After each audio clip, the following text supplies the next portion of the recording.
Hello friends and welcome back to our channel. In this video today we will be discussing about the Amazon QuickSight, which is a BI service being provided by the AWS. So that service is basically being used for the analysis purpose of your data, like what all things you can analyze and the management can go through this stuff.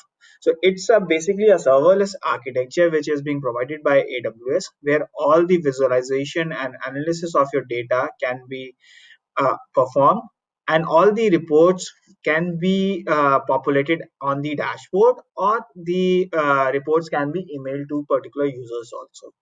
So we will be looking into how to set up your QuickSight account and what all options Amazon QuickSight is giving you to connect to your data sources, and what all things you have to configure it.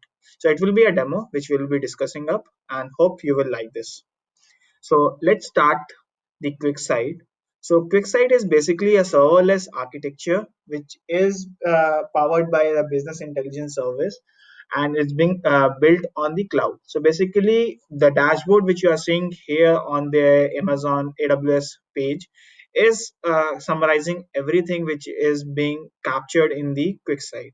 So it's talk about the different analysis, the different visualization of your reports, and it's a real-time data which is being synced into this dashboard. And certain sort of reports you can get your emails to your management and other things also. And if we see how the QuickSight is working, so in this diagram, it's clearly saying that we have to collect and load the data into a particular location. It could be a S3, it could be the Athena locations. Multiple data sources can be linked with QuickSight. These options have been provided by AWS. And then the QuickSight will do some of its analysis, which is being provided by them, and then we can add those reports to our dashboard. We can do embedded analytics, we can email these reports. So let's jump on to the console, and this is the console which I have created for my account. So once you log into your AWS account, you just simply need to go to the QuickSight. There it will ask you to sign up for that account, and then it will show you two options which are available. One is the standard option, and the other one is the enterprise options. Based on the pricing and the space available, they will you can select as per your requirement. So for this demo, what I have set up is the standard account because it's giving me a 60 days trial period, and I will not be costed up for that. So this is after signing up to this QuickSight dashboard.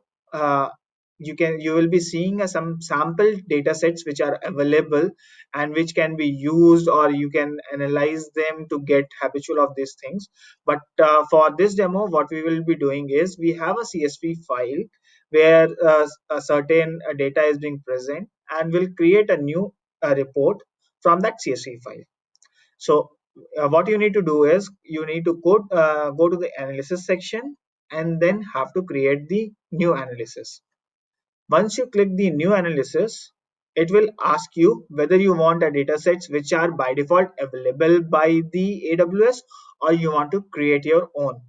So 1 GB of data set is being given free of cost for our standard account, and out of which 14.5 MB is being used by the default ones. So if you are having any of the space issue, you can delete these sample data sets, and this space will be freed up.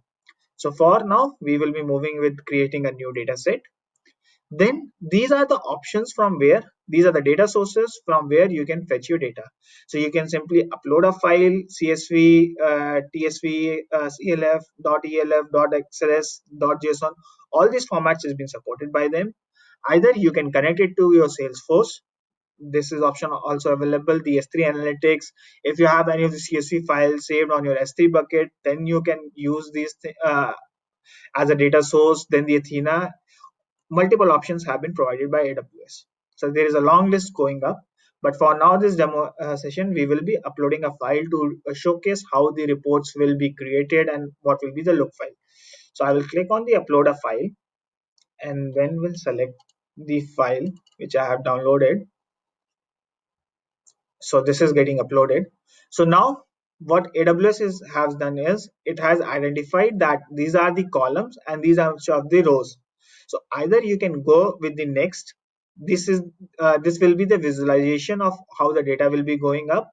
But since we are doing some analysis and we need some modifications to our data sets also, so instead of clicking it to next, what we will be doing is we will be clicking on the edit setting and prepare data. So we will be preparing our data for the analysis purpose. So once you click on this thing, it will show you the complete data set which is available.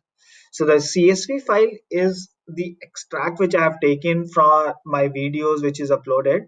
So it's showing me the title, the description, the duration for how many minutes it's being created, what's the status, and all other details which is being there.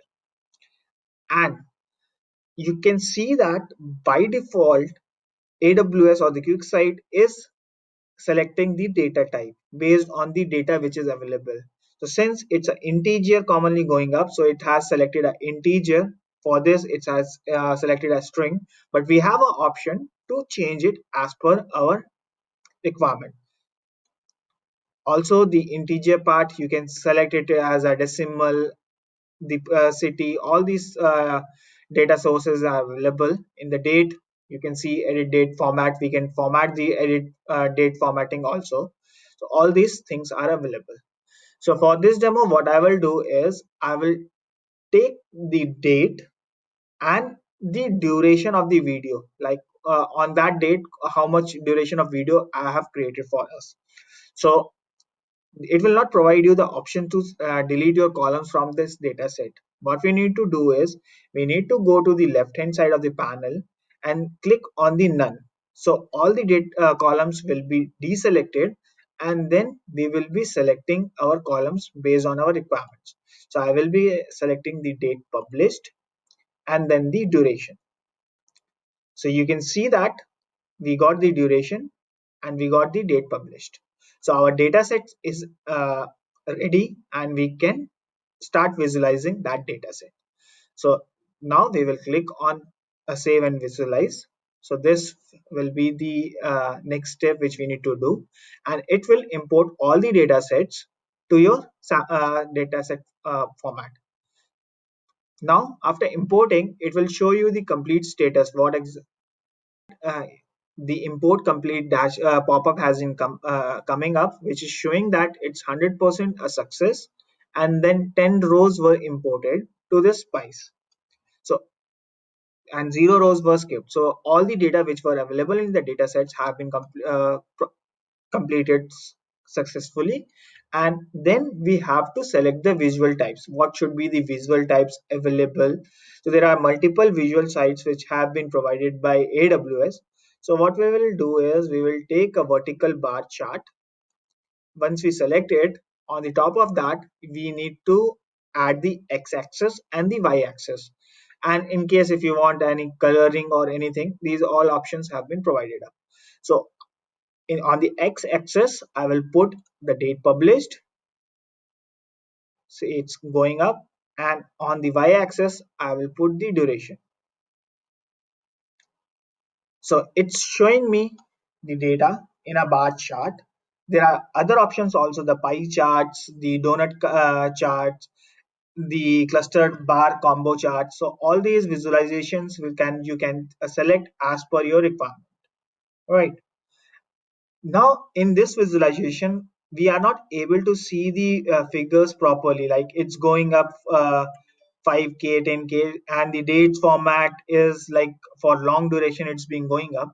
So here we can add a filters also to get some better visualization of our data. So we will go to the filter section, then we'll click on create one.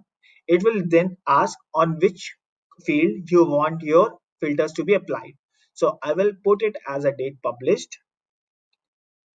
Then on the between none we have to click it, and here we need to select the start date and the end date, or we if we want on a particular date it should be showing up. So these are the options which are available: before, after, between. So what I will be doing is I will select it as this one and will put it after 16. Okay, and we'll apply this filter. So all the data sets which are available will be coming on this thing. Now we will create one more filter on this. So what we will do is we will click on add, then the duration, and the duration should be greater than, or greater than, I will say, 1000. So only that data will be available which has a duration more than 1000. So all these visualizations you can perform based on your requirements, and this will be completely visible to us. So now since we have created our dashboard, what we need to do is we need to add it into our dashboard, or we can import the data into a CSV file. We can export these data. All these can be happening now. So we have created our this visualization, and what we will do is we will visualize it. So this is the visualization, and we can go to the expansion. So hope you have liked this video, and please do comment and provide us feedback if you want more insight on this QuickSight dashboard and the other options which are available to connect to the data sources. Thanks for watching this video. See you. Bye bye.